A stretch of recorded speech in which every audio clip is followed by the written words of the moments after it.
Sunana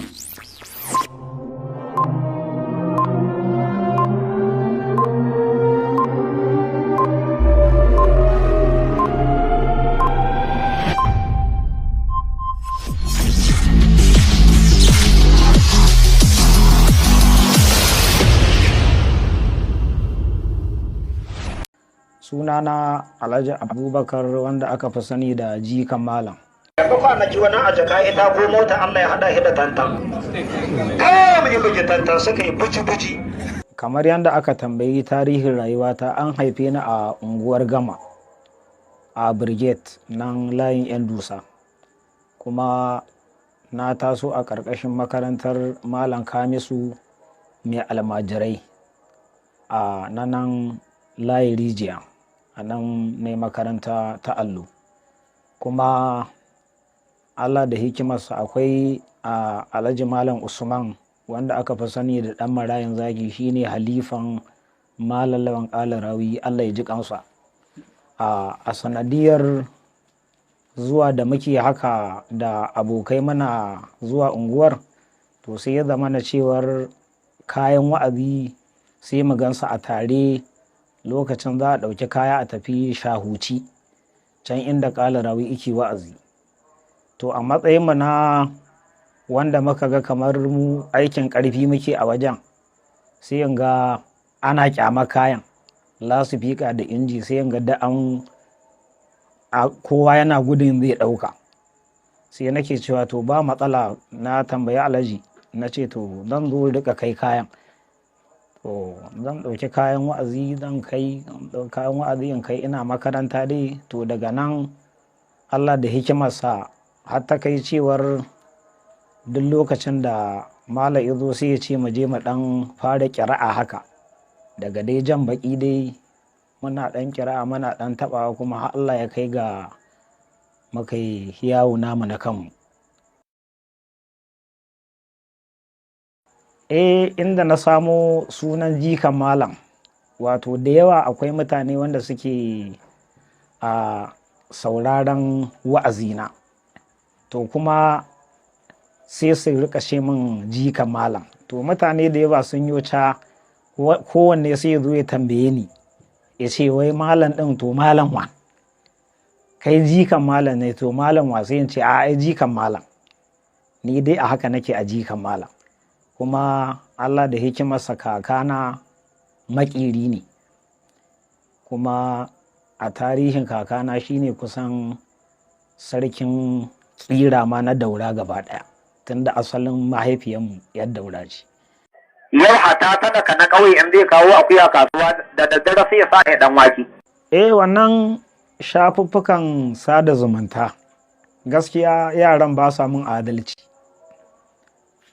Kuma mutane da yawa da hukuma na samu matsaloli, amma da yake gwamnatin ƙasarmu ta Najeriya gwamnati ce mai adalci wadda za ta iya ɗaga wa mutum ƙafa, an san neman abinci yake. Amma a dalilin wannan yaran gaskiya sun jefa ni a matsala sosai, na ɗan gamu da matsaloli. To kuma abin tun da dai akwai masoya a ciki, wasu manyan mutane ne, da abin da aka yi su ce kawai sun yafe min, wani ma sai ya ɗau kyauta ya ban. Yace akwai giya a gidan aljanna, akwai madara a aljanna, sannan akwai 'yan mata a gidan aljanna. To abin ne na gani gaskiya salan ya kamata mutum ya tafi da zamani. Da ina da mai jan baki ya rasu. To duk inda muka je za a ja baki, to abin yanzu kamar jan baki haka da fassara, sai ya zama na cewar mutane ba za su taru ba in kana tafsiri. To amma sai abin ya zama cewa da littattafai da hadisan annabi da kuma littafi haka na shikayoyi wanda za su nishin da mutane da hikima, to sai a sa a ciki, kuma a yi amfani da samari a rika faranta musu rai yanda za su gaba a kyamace su ba. Yar miliyan ɗaya mutum zai rike ne wa almajiri kallon banza? Ba na rubutawa. Wani ya taɓa min tambaya akan local game 44. da na lissafa na ce gaskiya ba rubuta nake ba, kuma wani ƙudura Allah in dai ba kamar na riƙe makirfo ba, a haka lokal government tara ma ba za su zo ba. Amma lokacin da na riƙe makirfo na ga da jama'a a gabana, to zan iya lissafa lokal government 44 da ka. wallahi ina da annabawan Allah ba shi ma zaune. To wannan misali ai duk abin da ka yarda da shi ka gaskata shi dan ka rantse. Wannan tambayar ba wannan ya kamata ka min ba, wannan tambaya ce ta abin da ya shafi malamai.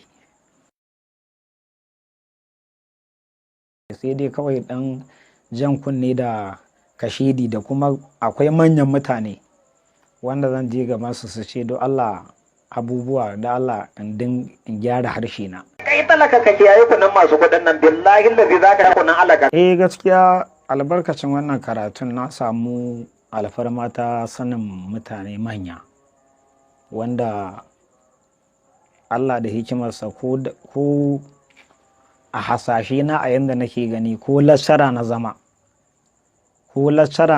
hanyar da na samu wajen manyan mutane ba zan gansu ba. Amma a dalilin alkur'ani na je ƙasashe na gefe-gefen nan wanda an karɓe ni irin taron da ake wa babba, to wannan abin ya ƙara min daraja. Babban buri na har ga Allah, abin da yake rena an ga talaka ya fita daga cikin kunci na rayuwa. In ba kana zuwa Abuja ba ka da kai zuciya ne sai wallahi jinan ka sai ya hau. A yi ta shawara akan 9,000. Kuma dai za ka canza sai ka laɓe kar ka canza wa dai idan shi ka.